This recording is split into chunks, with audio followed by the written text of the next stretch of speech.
Hola linda. Espero que estés muy bien y prepárate para estas storytimes, en especial si alguna vez tuviste una profesora llamada Raquel, porque ahora serán recuerdos de miedo. Empecemos. Hay cosas que se cuentan en las escuelas como chismes, como leyendas. La mayoría son exageraciones, invenciones de alumnos aburridos, adornadas con el paso del tiempo. Pero hay otras que se sienten distintas, que nadie cuenta con risa, que se mencionan bajito, mirando alrededor como si no quisieran que alguien, o algo, escuche. Esta historia es una de esas. Yo me llamo Renata, y si alguien me hubiera dicho que ese año iba a marcarme de por vida, le habría dicho que no exagere. Era solo sexto de primaria. Tenía 12 años. Mi preocupación más grande era si me tocaba en el mismo salón que mi amiga Paulina, si me iba a ir bien en mate y si me iban a dejar ir al viaje de fin de curso. Y sí, me tocó en sexto A, el salón que antes fue de la Miss Raquel. Para ese entonces ya se decía que ese lugar estaba raro, que ahí había pasado algo, que antes era diferente, que cuando llegabas, se sentía como si te bajaran el volumen del cuerpo. Un silencio distinto, como si alguien más escuchara contigo. Era como si el aire pesara más en ese salón, como si las paredes supieran cosas que tú no. Nuestra maestra ese año fue la Miss Karina. Joven, buena onda, nada que ver con las historias de la maestra de antes. Pero desde el primer día, notamos que algo no estaba bien. Había zonas del salón donde se sentía más frío. No de temperatura, sino de ambiente. Como si nadie quisiera sentarse ahí. A mí me tocó en la tercera fila, al lado de la ventana. Desde ahí veía la esquina del pizarrón, donde había un estante con libros viejos, una caja cerrada que nadie tocaba, y un reloj de pared que siempre estaba detenido a las 3:17. Un día, durante una limpieza general, la Miss Karina nos pidió organizar ese estante. Entre papeles viejos y libros rotos, encontré un sobre amarillo, medio abierto. Lo abrí. Tenía hojas blancas con letras de molde en tinta azul. Eran copias de la supuesta lista. No tenía nombres completos, solo iniciales, pero junto a cada una había frases, las mismas que decían que tenía la original. Me dio escalofrío. Sentí que algo me miraba, aunque no había nadie. Guardé el sobre y no dije nada. Se lo conté solo a Paulina, que me dijo que no jugara con eso, que lo quemara, pero no lo hice. No sé por qué. Esa noche, soñé con la maestra, no con la Miss Karina, con otra, con falda larga, blusa blanca, pelo recogido. Estaba parada en el rincón del salón. Me miraba, no hablaba, solo señalaba el sobre. Desperté temblando. Me sentía observada incluso en mi propia casa. Empecé a notar que el mismo sobre aparecía en mi mochila, aunque lo había escondido entre mis cuadernos de dibujo. Una vez incluso lo encontré abierto, con una hoja nueva que yo no recordaba haber visto. A la semana siguiente, Paulina, mi mejor amiga, me contó que había encontrado una hoja en su mochila. No era suya, era una de esas del sobre. Tenía iniciales que no reconocía, pero al final, había algo escrito a mano. ¿Sabes lo que hiciste?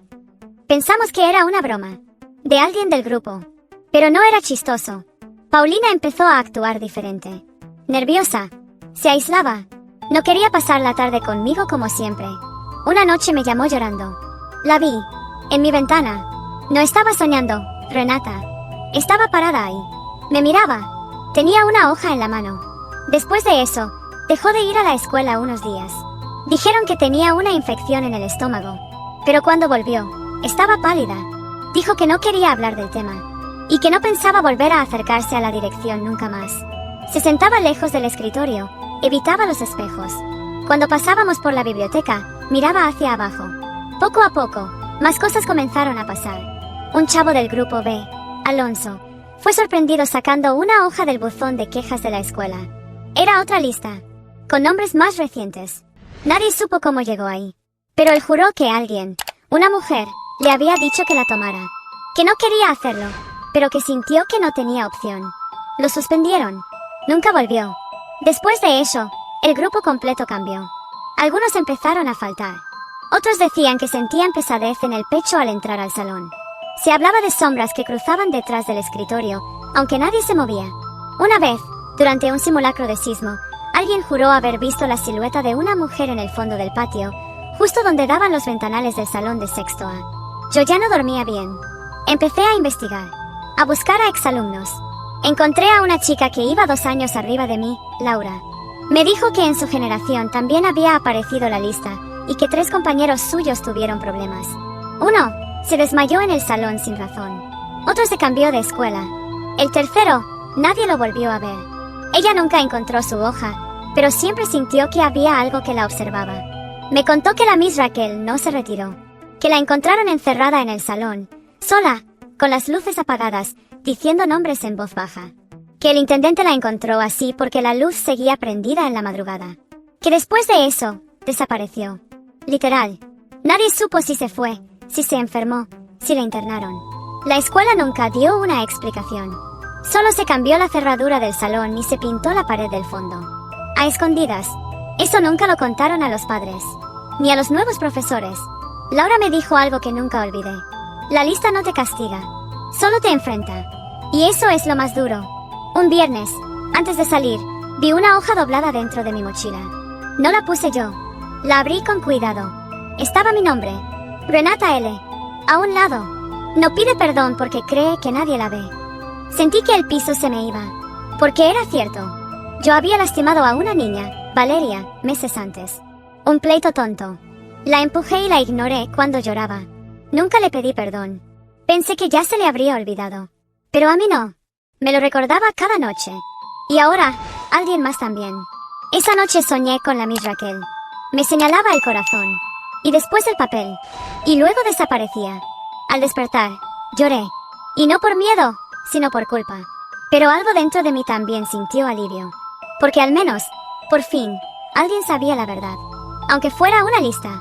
El lunes fui a buscar a Valeria. Le hablé. Le pedí perdón. Me costó. Se me atoraban las palabras. Ella no dijo mucho. Solo asintió. Pero su cara cambió. Como si algo se le quitara de encima. Y yo también sentí que algo se iba. Esa noche dormí sin soñar. Paulina, en cambio, nunca habló. Nunca dijo qué había hecho. Se fue de la escuela antes de fin de año. Dicen que sus papás la cambiaron. Que no quería hablar ni con ellos. Que tenía miedo de los espejos. Otros también recibieron hojas. Uno lloró en medio del salón, sin decir que decía la suya. Otra dejó de hablar por semanas. Nadie obligó a nadie a mostrar sus frases. Pero todos entendíamos. Y eso era lo peor. Que cada uno sabía que lo que estaba escrito era verdad. Ya pasaron años de eso. La escuela ahora es una preparatoria técnica. Todo luce diferente. Pero algunos, los que estuvimos ahí, sabemos que la historia es real. Que no era un juego. Que hay cosas que no desaparecen solo porque las ignores. A veces me preguntan si creo que la lista aún existe. Yo digo que sí. Que quizás ahora no está escrita en papel, pero sigue ahí. En las cosas que callamos. En lo que negamos. En lo que deberíamos enfrentar. En la necesidad que tenemos todos de mirar hacia adentro y preguntarnos: ¿a quién le debo algo? Porque esa es la verdad. Nadie escapa de sí mismo. Y la lista solo es eso. Un espejo que te obliga a ver lo que no quieres ver. Y lo más importante, aprendí que el miedo se vence con verdad. Que el perdón te limpia. Y que cuando decides enfrentar lo que hiciste, entonces sí, la lista deja de tener poder sobre ti.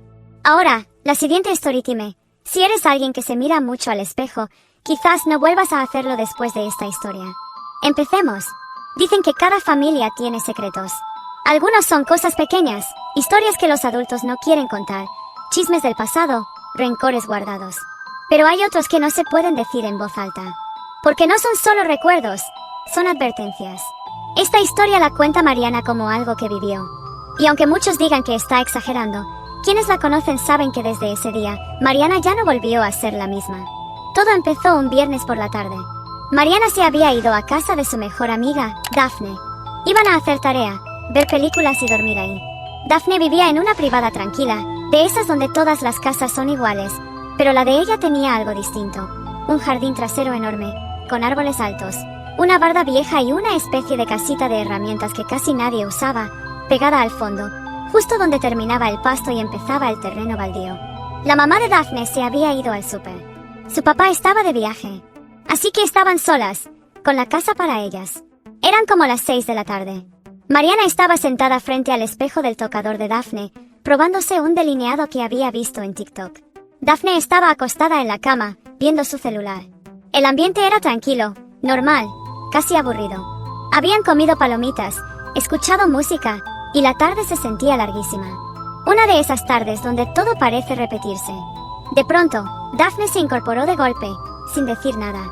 Mariana la vio fruncir el ceño, como si algo la incomodara. Se asomó a la ventana con cuidado. Mariana se levantó, confundida. Daphne no decía nada, solo miraba fijamente hacia el jardín. Mariana se colocó a su lado. Lo que vio la dejó helada. Al fondo del jardín, entre los árboles que apenas dejaban pasar la luz, había una figura. Alta, delgada, vestida con un traje gris, largo, como de otra época. El rostro no se distinguía, solo una mancha blanca, tensa, sin ojos ni boca. La figura no se movía, pero tampoco era una estatua. Había algo en ella que se sentía demasiado presente, como si supiera que las estaban mirando, como si supiera exactamente dónde estaban. Mariana sintió que el corazón se le subía a la garganta. Quiso hablar, pero no le salía la voz. Daphne se apartó de la ventana, respirando agitadamente. Mariana agarró su celular, con las manos temblando, y marcó a su papá. Él contestó rápido. Mariana trató de explicarle, pero apenas pudo decir que había una mujer en el jardín, que no se movía, pero daba miedo. Su papá no preguntó más. Solo dijo que no dejaran de verla. Que pase lo que pase, mantuvieran la mirada. Que él iba en camino. Colgó. Mariana se lo dijo a Daphne, que no entendía nada. Porque su papá sonaba como si ya supiera. ¿Qué tenía esa figura de especial? Volvieron a mirar. La figura seguía ahí, pero más cerca. Sin haber caminado. Como si el jardín se hubiera hecho más corto. Como si cada vez que parpadeaban, ella se acercara un poco más. El viento se detuvo. Ni los árboles se movían. Era como si todo a su alrededor se hubiera puesto en pausa. No hablaban. Solo respiraban fuerte. El aire del cuarto se sentía denso. La luz parecía más tenue. Todo se sentía más lento. Daphne tomó el control remoto e intentó prender la tele, como si poner ruido hiciera que todo fuera menos aterrador. Pero la tele no encendió. Se quedó en negro, reflejando débilmente el cuarto, y detrás de ellas, muy tenue, una silueta que parecía crecer. Sonó el celular de Daphne. Era su mamá. Contestó. Le dijo que todo estaba bien, pero que había alguien en el jardín. Su mamá no la creyó al principio, pero luego se quedó callada. Dijo que no se acercaran, que cerraran todo, que ya iba para allá, que por favor no salieran de la habitación.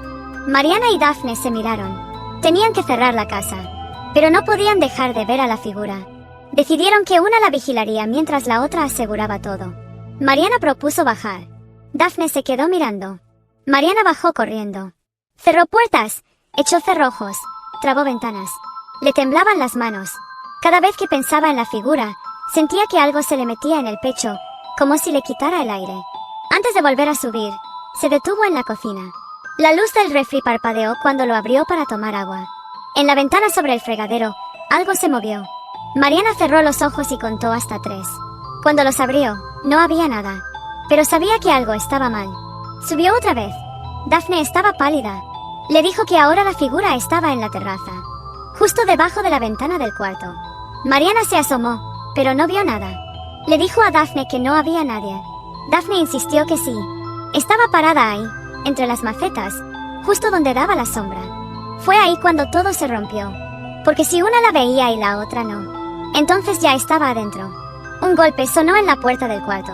Fuerte, seco, como si alguien hubiera empujado con la palma. El picaporte giró lentamente. La puerta se abrió. No había nadie. Mariana miró hacia el espejo del tocador. Y ahí estaba, la figura, detrás de ellas, inmóvil, pero solo en el reflejo. No se voltearon. Solo se miraron entre sí, llorando en silencio. La figura no avanzaba. Solo estaba ahí, sin rostro, sin cuerpo real, pero demasiado presente. Mariana intentó moverse hacia el buró.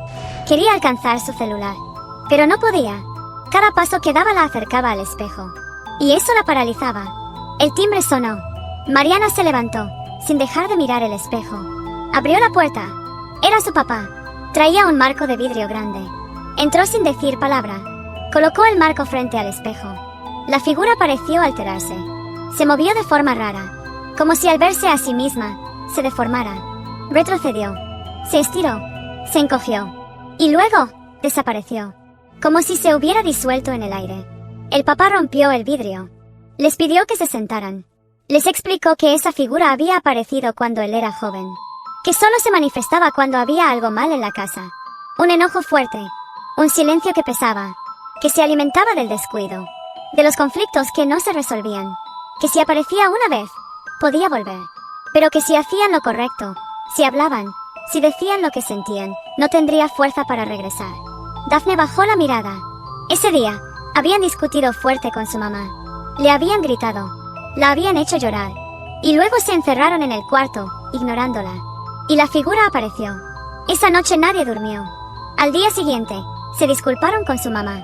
Hablaron. Lloraron. Se abrazaron. La casa volvió a sentirse como antes. Ligera. Normal. Cálida. La figura no volvió. Pero desde entonces, Mariana no mira espejos de noche. Y cuando siente que algo está mal en el ambiente, que hay enojo o tensión, se queda callada y piensa. ¿Y si estamos dejando que algo entre? Comenta si alguna vez te ha pasado algo así o si tienes alguna historia. Muchas gracias por ver el vídeo y me ayudaría mucho si miras otro de mis vídeos. Les puse mucho cariño para ti.